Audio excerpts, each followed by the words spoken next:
29th, and they determine what, if any. Really? Yes. Good. Boys.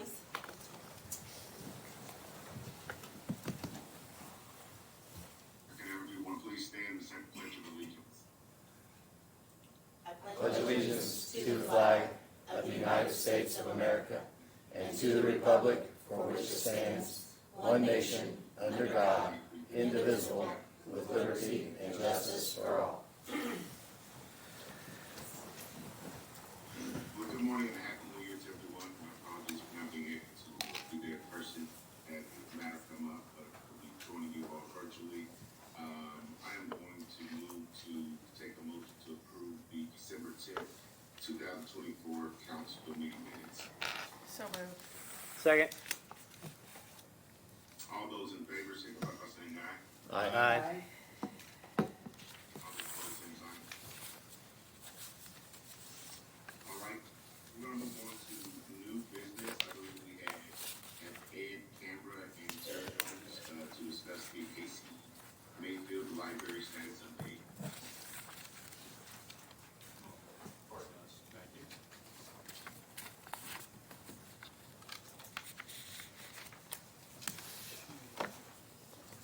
Good morning, everyone, and thank you very much for the opportunity to go ahead and speak.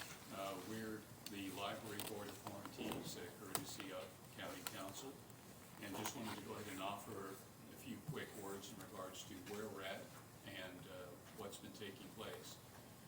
As you know, our branch in Whitestown went ahead and opened up in April, and that's been very, very well received.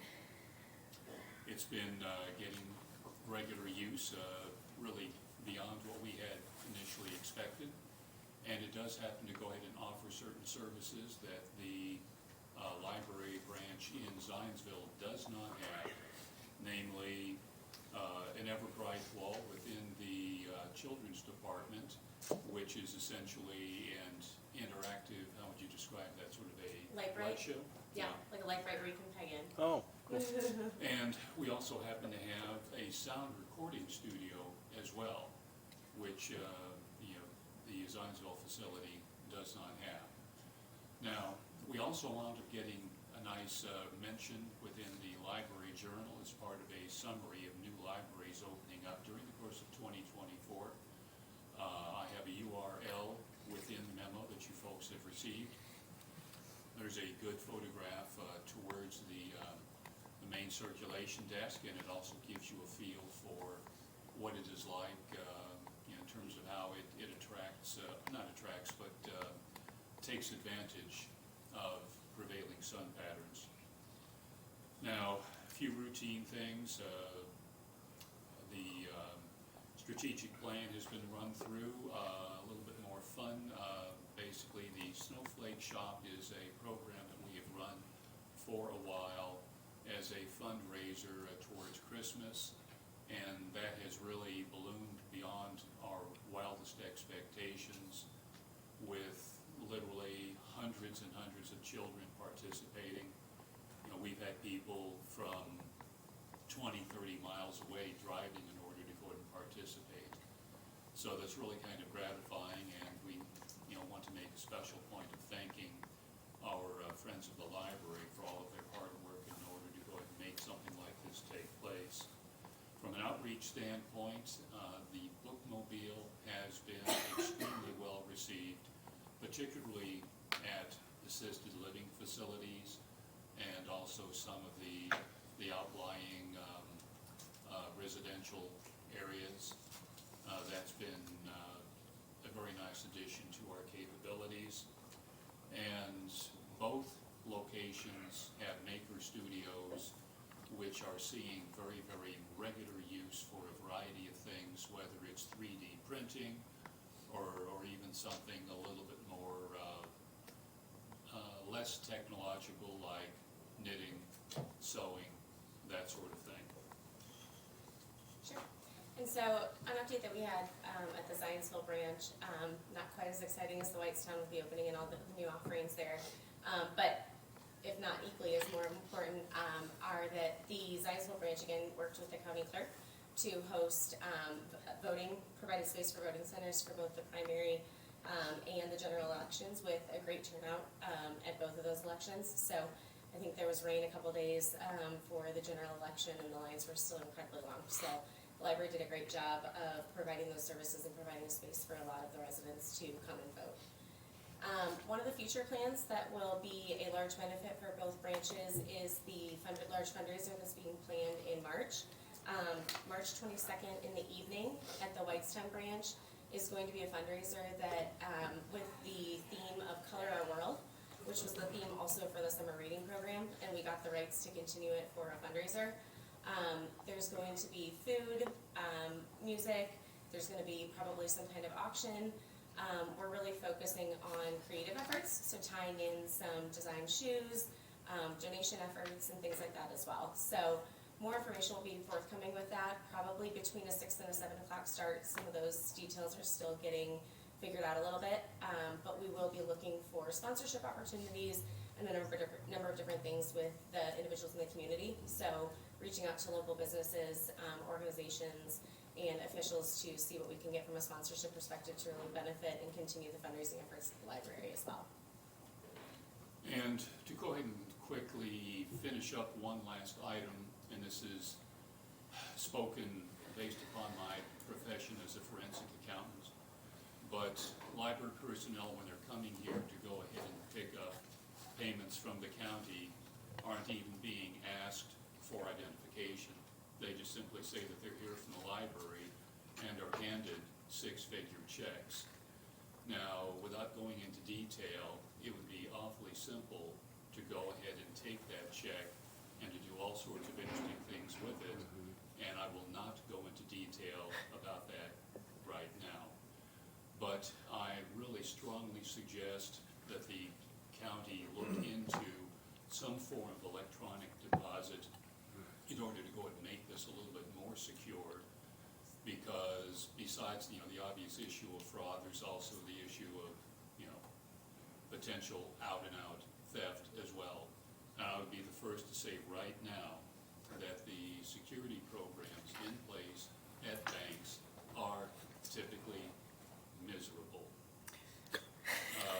And that's, How do you really feel, Ed? I'm being very I know nice. you are. Because even looking at things like forging signatures and so on, no one checks that. It simply doesn't happen. When I could take a random 8-year-old and show them different signatures, and they would be able to see the difference, it doesn't matter. Yes. So all I'm just saying is, from a security standpoint, this is a recommendation that we would like to go ahead and suggest, and it would benefit, I think, a lot of different entities that go ahead and receive these periodic disbursements.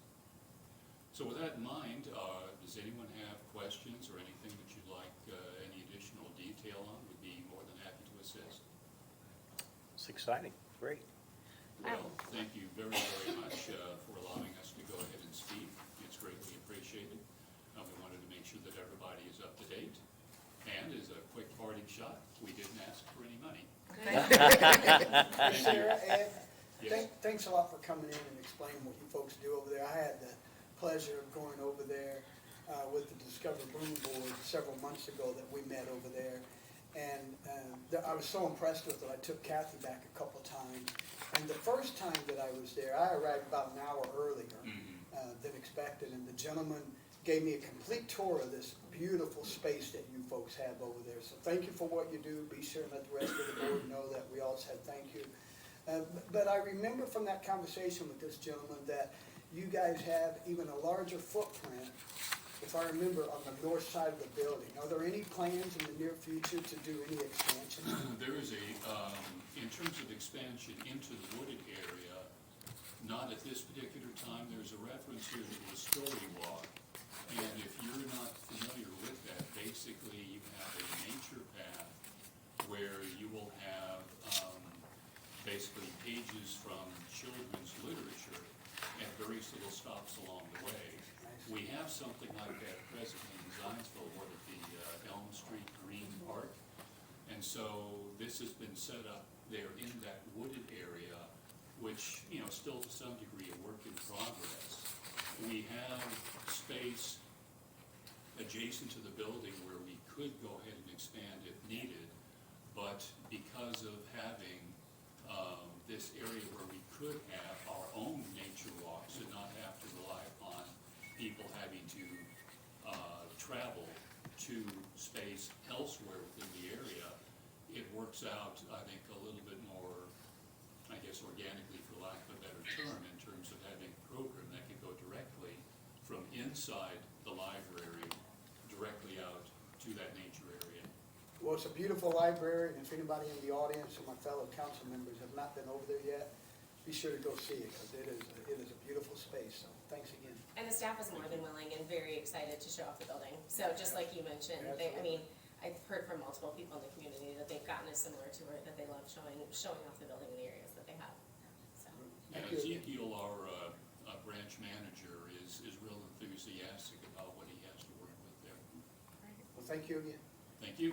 thank you. Debbie, based on what they said about the periodic disbursements, is that We something? don't, actually, we do not electronically do ACH for settlement, which is what he's talking about. It's too big of a process, and we have to turn in too many reports to the state regarding settlement, which is twice a year. So, Ed, if you have somebody that is on, that needs to be notified, because we just call them the main branch, and the same person has been picking up for a couple of years, so we know who they are when they come in. The thing is that, one, it would be nice to go ahead and have something set up so that it's known in advance, there's some sort of a record relevant to who is going to be permitted to pick this up. You just need to let us know that. Right, and we can do that, but I would also like to go ahead and see, the county maintaining some sort of listing simply as a quick check, so that there's We no do. question. Okay. My office does. And then the other two is making sure that, that there is, even on an occasional basis, requesting some sort of positive identification. I mean, clearly, for example, if I saw you walking in on a regular basis, I'm going to know who you are. But the thing is, you still want to go, it's like playing a friendly game of cards with family, neighbors, and friends. You trust them, but you still cut the deck, don't you? I don't like friendly. Hmm. I don't like friendly Well, cards. no, you're not. Okay, thank you. I just didn't know what that was about.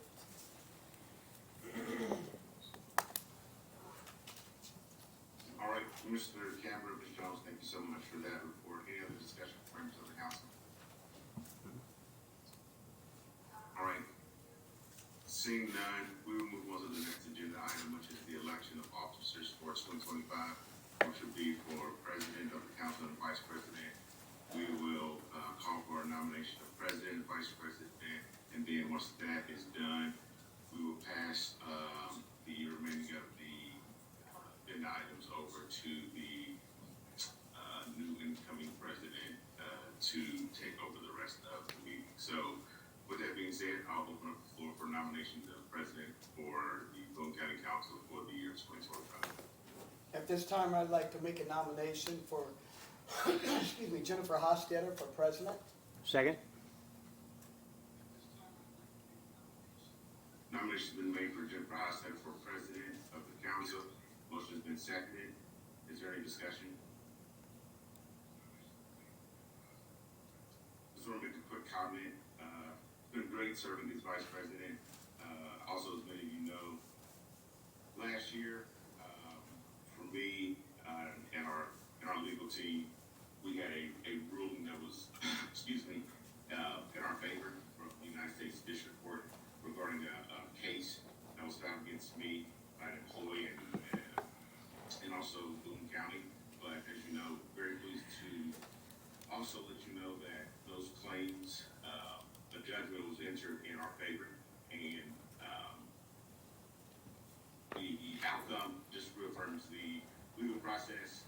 But in light of that, I just want to be really transparent that for this vote, I'll be voting no for the individual that was nominated for president. My decision is really based on just the alleged involvement in matters connected to that. So just want to be upfront about that. So So with that, we'll call for the vote. Madam Clerk, Otter, can you do a roll call vote for this, please? Yes. John Reiner, Yes. Dustin, Yes. Dan, Yes. Sherry. Yes. Are you voting for yourself, Jennifer? Yes. And Kevin? Yes.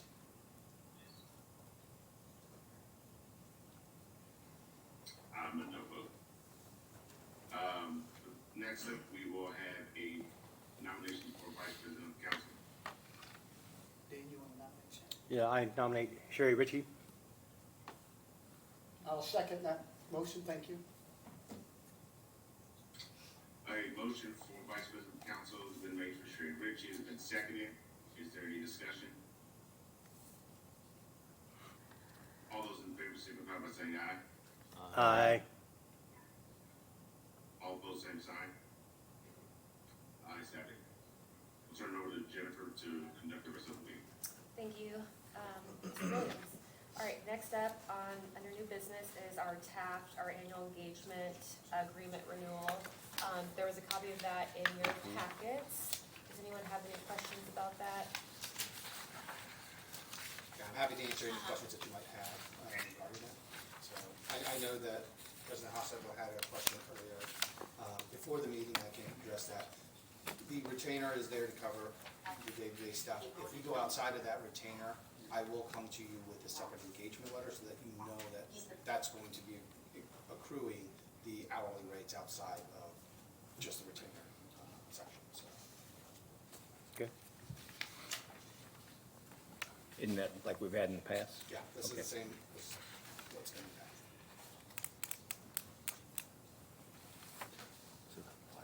I'll make a motion to approve as presented. Anyone know? Second. All those in favor of the or is there any discussion? No. We have a first and a second. All those in favor of the motion say aye. Aye. All those opposed, same sign. Aye. That motion passes. He's pretty sharp. Old business, Kevin Van Horn with board appointments for 2025. Ooh, that's quick.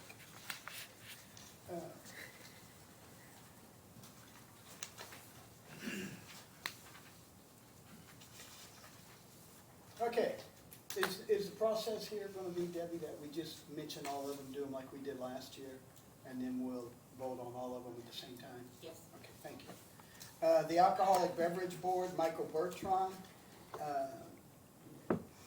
The Boone County Area Plan Commission, this is a new one per the state of Indiana legislature. Originally, we had Jay Schomburg in there. He stays there, but with the new Indiana law, a fellow council member also has to be on that board. So we have put Dustin Plunkett in that position. The Lebanon Public Library Board. I'm sorry. We put Dustin Plunkett in that position? Yeah. Yes, he's going to be appointed. He served on that board prior to and has experience with it. I'm nominating him, thank you. Yeah. Just up for nomination, Aaron. You'll have to vote on it. So that works. Hey, I'm like, is it a discussion or was this already pre-done and selected? Oh, no. There's a delay. I can't hear him, what did He he say? said, He was this, wondered was this, if it was pre-done or if this is a Was it discussion. already pre-done and selected? I mean, this Dustin's first meeting, and you're saying we put Dustin on that board, and you're just saying there was a new state rule that a council member has to go on there. I didn't know how Dustin was already selected to be on the board. We discussed it last December when I mentioned all of the appointments that were coming up, and at that time, we mentioned that Dustin would be appointed to that board if it was the will of the board. right. Dustin served on that board. He's a logical choice because he served on that board for how many years? 2 so far. 2 years. Almost 3. I'm fine with Dustin serving on the board. I just don't remember us selecting Dustin to be on the board in December. It wasn't a selection, it was a discussion. It was a discussion. Would that be a 4-year term also? Yeah, is that? Yes. Yep. Moving on, the Lebanon Public Library Board, Lori Mon as the president, Karen Galvin. Not mentioned on my list here, although there's no expiration date, Sarah Jones, who was just up here with respect to the Hussey Mayfield Library Board. Molly Hanlon was in that position before, but she vacated it, and then Sarah Jones, so we'll add her name to the list. Take place. She took the place of Molly Hanlon. Do you know when it started? I do not. I'm assuming last year. It was last. Probably no. Yeah, okay. Sarah Jones is her name. Thorntown Public Library Board, Barb Hilger.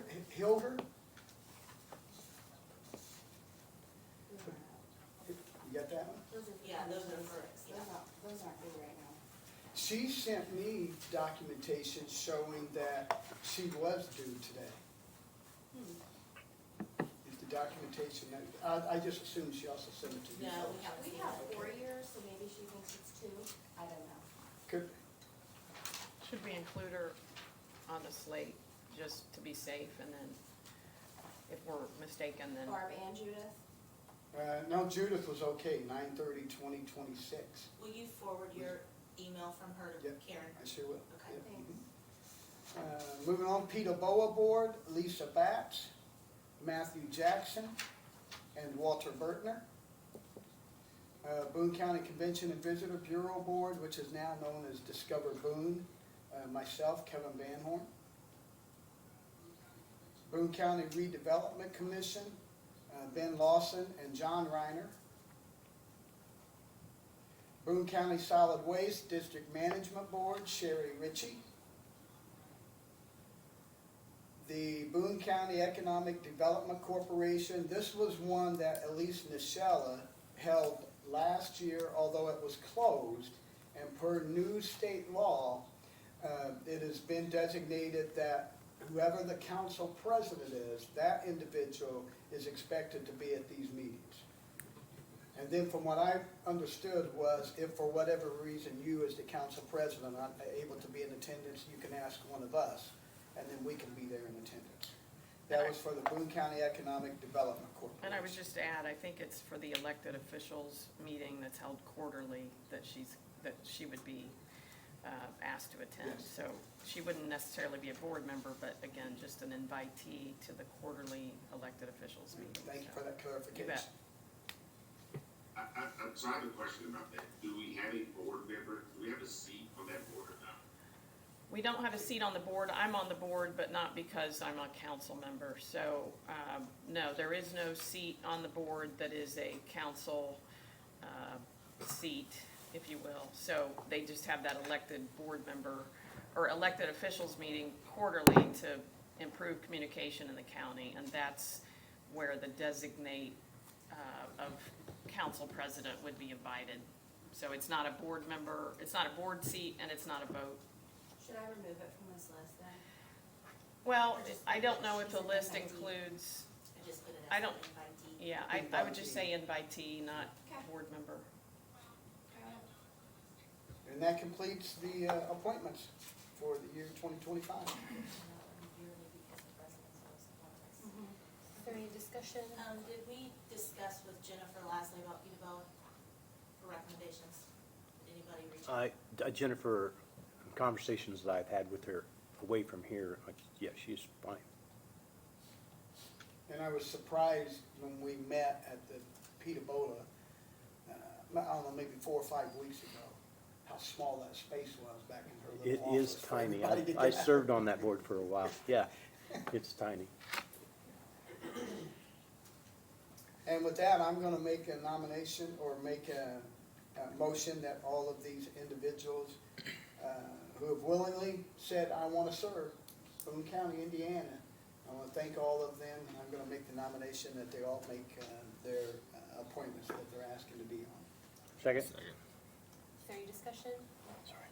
No discussion, those in favor of the motion, say aye. Aye. Those opposed, same sign. Okay, motion carries. 2025 HSA eligibility discussion. I'm asking for a meeting with the Health Insurance Committee. I have a list of questions regarding HSA eligibility that probably should be discussed in a public meeting. Okay. The sooner the better, if at all possible.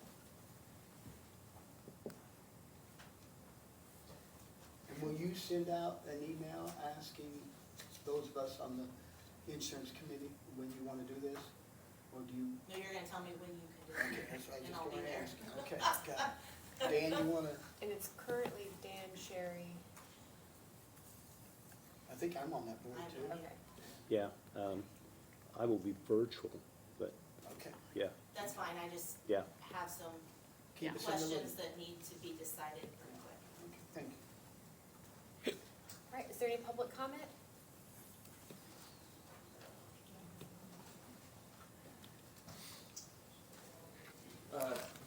Got a couple of items I just want to bring to you guys' attention, that our Association of County Highway Engineers and Supervisors, our, and the AIC Representative Ryan Hoff brought to our attention about legislation that's being proposed at the State House. Representative Pressel intends to or plans to file a bill this week that we saw the draft language that included a wide range of items for road funding, many of which I won't get into. It's all proposed legislation at this point. But the major concern, I guess, for Boone County in general is the wheel tax requirement, again, is coming back up within the legislation. So they want to tie, this bill wants to tie funding mechanisms to having a wheel tax.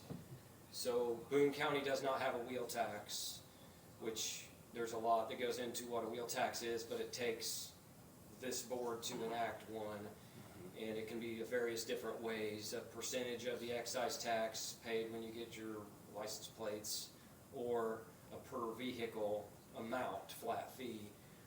Various ways it can be done, but it all has to be done by this board. Right now, what's in the legislation, or proposed legislation, is the restrictions on community crossings. It's been tried before, so this isn't a new attempt, but our understanding is there's more, I think, groundwork that they're trying to really force counties to enact a wheel tax. For community crossings, for those that don't know, right now that cap is $1.5 million a year that Boone County takes advantage of for our road funding. We have to match a projects 50-50. So it's a significant amount of road funding dollars that can be used for projects, that resurfacing, various other road preservation, bridge replacements, small structure replacements, things of that nature.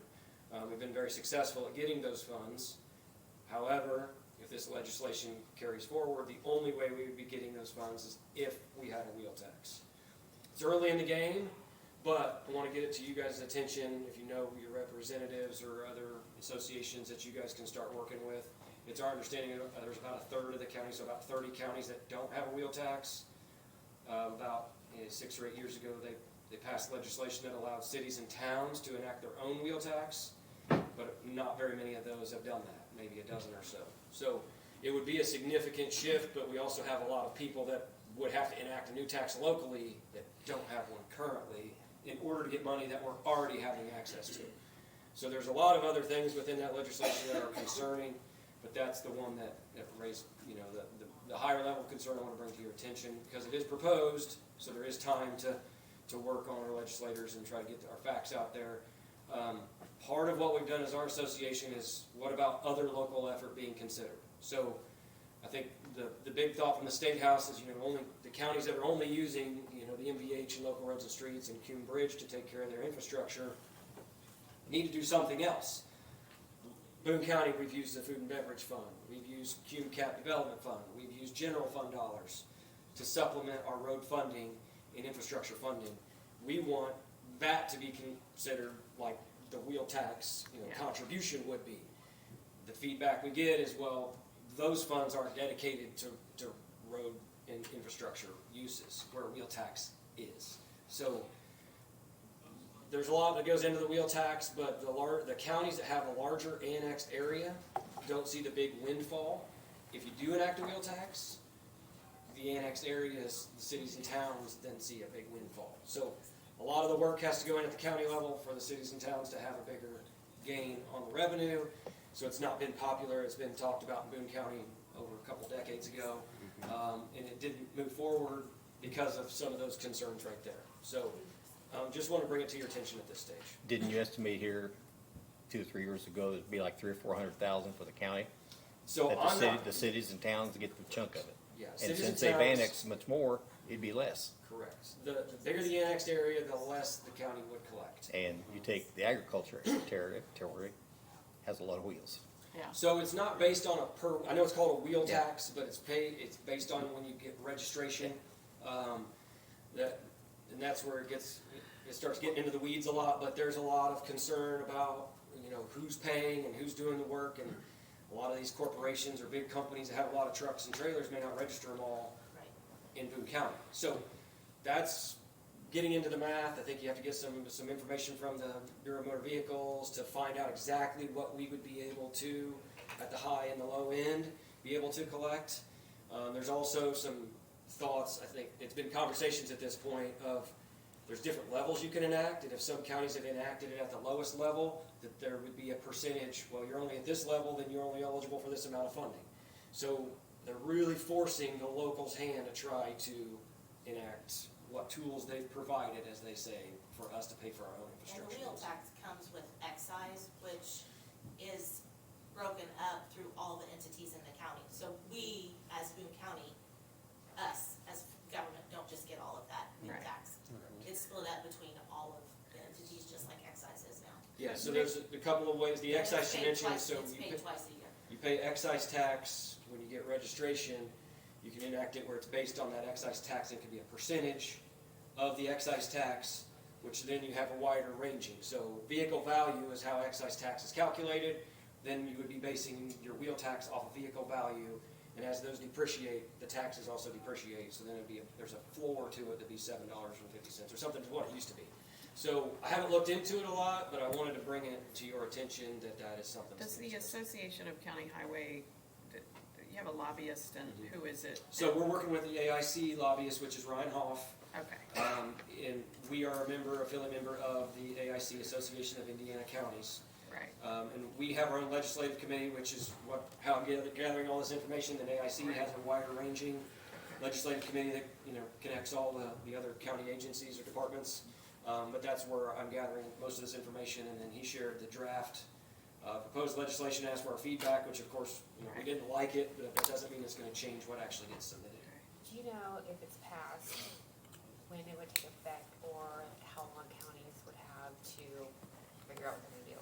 So the timeline of the legislation proposal, there's some pieces of it in there that don't take effect until 26. Typically, when legislation is passed at the State House, things take effect July. That was one of the questions that came up on our legislative call of, well, what if we enact one now? Like, when would you actually see? I think that would be a lot of what comes out of the changes in the bill, because that's going to be a lot of the concern. Are you automatically cutting off community crossings, or do you have a timeline to enact something like that to be able to stay compliant with new legislation? That's not been determined. Nick, last summer, excuse me, at the AIC meeting, the Association of Indiana Counties, there was a gentleman, and I don't remember his name, but he got up and he talked about, oh no, they're gonna raise our taxes when we hear the word wheel tax. And he talked about, not to take anything away from the hard work that the legislature does, but he talked about the simplicity of the wheel tax being, and what I remember him saying on the simple part of it, was if I have one vehicle that has 4 tires, that each tire would be worth a quarter. So I would owe an extra $1 every year for that vehicle. That's the simple conversation that they were having.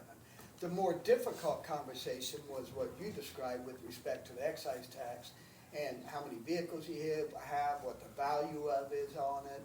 So he had asked us, make sure you contact your legislature, make sure you talk to them to get a full understanding on this, because, and the word that he used was, if it's available, talk about it. Make sure your county talks about it, because it's extra dollars that can come in. But again, he emphasized it by saying, oh no, they're gonna raise our taxes again. From the simple level explanation to the more difficult one up here. I think we just, right now at this stage, just kind of keep an eye on it and have conversations with your representatives. If it gets more serious, or it seems that this is inevitable, I think we need to find out what exactly that looks like, what effort that takes, how much, how much would the county actually get versus the local agencies, and because $1.5 million of community crossings, which I didn't want to get into the weeds, but the reason community crossings was created was additional gas tax was collected, and they didn't increase the local distribution. They said, oh, you get this money. Well, we always have to go and apply for that money. It doesn't mean it's an automatic. Well, now we're adding an additional thing you have to do to get the same amount of revenue that we would have been getting with the increased gas tax. So it's, from 2016, everything kind of keeps changing a little bit, and we, obviously there's infrastructure costs that have gone up substantially, and they're trying to look at all of the opportunities, and there's a lot of other mechanisms they're looking at that's in this very large road funding bill. So what actually ends up happening could look a lot different from what it looks like right now. There's a long way to go. And Nick, while you're there, I know we're in the public comment part of it. I want to say thank you, to your staff, to all the different municipalities throughout the county that were able to go out there and remove the snow last week, keep us all safe, to the sheriff's department, all those police municipalities that make sure that we're all safe. I know from the sheriff's department, I get the notice anytime there's a problem here in the county. So I want to thank all of you publicly. I want to say thank you to Dustin for being a part of this Boone County Council. He ran for the election, he won it, he's here, and we've got him. And it's my prayer that anytime you have a question, that you ask. Ask us, ask anybody out there. Make sure you get that information, because when I came in 7 years ago, I was as green as could be. I was well involved in my community the way that you have been, but I'm going to ask you to do the same thing that I did. Just ask questions. Don't hesitate at all to ask anybody out here any questions at all, and they will help you understand and work through the process. So welcome and congratulations on being a part of the Boone County Council. Thank you. Thank you very much. And again, thanks, Nick, to you and the rest of the municipalities throughout the county that have kept all of us safe with respect to the snow removal, the warnings that come from the sheriff's department, whether we should or should not be out there on the roads, to the commissioners that said, hey, we're not going to have a meeting, and here's the reason why. So thanks to everybody. Thank you. Are there questions for me? No, thanks, Nick. Any other public comment?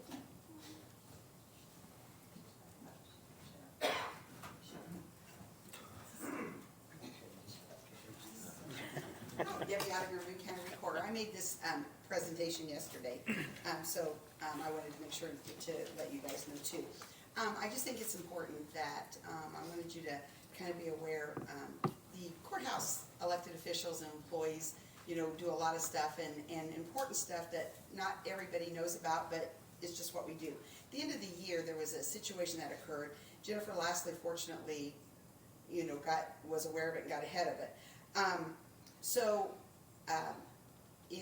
If certain paperwork didn't get done, if sales disclosures didn't get done, if a deed didn't get recorded, we would have been losing some revenue, because the entity that had it, IEDC, could have made that a not-for-profit after the first of the year and not paid any taxes on about 40 parcels out there. Well, Jennifer realized that, because what happened was the closing on all of that occurred late in December. So the entity that did the closing was trying to get the paperwork to us and presented it like the 26th. The 27th was the last day we were doing business, and so it was like at 3 or 3:30, and so she called. She said, Debbie, we've got to try to get all of this done. So you have to understand too, end of the year stuff. A lot of our employees take time off. Elected officials try to take time off. So anyway, Jennifer had been working at home. She come into her office, and then the paperwork came in. The guy drove it up, and so we're like, okay, we'll do what we can. We had already recorded some ordinances that was with that, which we had to unrecord because those needed to follow. So again, it's not, if this isn't a complaint, I just wanted you to hear kind of the cooperation that happened. So we got it was a 69-page deed that had 40 parcels in it. So the auditor's office responsibility on that, they take them over there, they have to go through and verify every single parcel. This was 3:30, and I went over there and I said, look, I talked to this guy from the mortgage company. I said, there's no way, they can't get it done. I said, We close at 4, but even if we stayed, it's not gonna, the recording time wouldn't be the same. And I said, so we can't get that done. So we worked with him, he brought it back the next day, and Jennifer stayed until probably 5:30, 6 o'clock in her office individually, and Debbie, I don't know if it's the right terminology, verified every sales disclosure that went with all of that, which was about, and that had to be done before the, everything, the auditor's office could approve everything and the recording could be done. So that happened. So the next day, they came in, auditor's office got everything checked off that they needed, they filed it through Simplifile. As soon as it was recorded through Simplifile, which is our electronic recording system, because it was 69 pages, then we were able to get we re-recorded the ordinance, worked with Kent Franzen on that. What I wanted you to know is that teamwork thing was phenomenal, and it's just, I just think it's important, when you guys are always we talk to the commissioners, but, we're talking about pay raises and benefits and work and stuff, and I just want you to know what a great staff of individuals, elected officials and workers that we really have, that really will bend over backwards to try to get everything done. But I want to include the treasurer's office, I want to include the clerk's office, and I want to include the surveyors. These, as elected officials, they do whatever they need to do to make sure that their offices are running well. Their staff are willing to stay or do anything extra. None of that could have happened if all 3 of those offices had not been willing to take an extra step and get it done and work together. So, we do a lot of stuff like that, maybe, but not at that level. And I just wanted you to be aware of it because I'm grateful that we have that type of relationship in that courthouse and in the surveyor's office. And it's a good team effort, and I just want you to know you got good people working for the county. And so if somebody questions you on what you're doing with our offices or anything like that, please know that they're working hard for you and everybody in Boone County. Yeah, that represented a lot of money. It did. Listen, we saved. The county is getting tax dollars that had that been not for profit, We they would would have not have missed. received. That's right. So Jennifer was all over that, excellent. and she was like, "You got to know." We let Debbie know, and it's like, okay, we were all over it, and that was part of the issue. We wanted to make sure to collect those that money and to save that. And we do not do business the last day of the year, which is usually the 30th, according to how it falls. Well, one reason why if they would have brought that in on the 30th, it couldn't have got done. No. Because it took us 2 days to get everything finalized. So it worked out fine. Great. As far as that's concerned. But when we said, look, we're closed that last day, and that's why. Sometimes there are things that come in, it's like we've got to have an extra day to get everything done. Or if they bring it in at 3:30 or 4, you can't, when stuff shuts down, then you're done. And it's not just our stuff, the electronic system and things like that. Huge thank you to all involved parties. Well, let me tell you, Job it was, well done. and I Thank didn't you. come here to brag about it, I just wanted you to know Good to and to know. feel good about, what is being done and how we're doing it, and, we're just not eating bonbons with our feet up all the time, so just so you know. Perfect. But again, we appreciate all the support that you guys give too. Thank you. Thank you. I also want to thank Terry Batts. Yes, thank you. She has a big role after we get done with. Oh, it wasn't for her, and again, she's not an elected official, but she's Right. an integral part of the surveyor's office and what we do. Any more public comment? If there's nothing further, is there a motion to adjourn? So moved. Second. All those in favor, say aye. Aye. Congratulations. Yeah. Congratulations.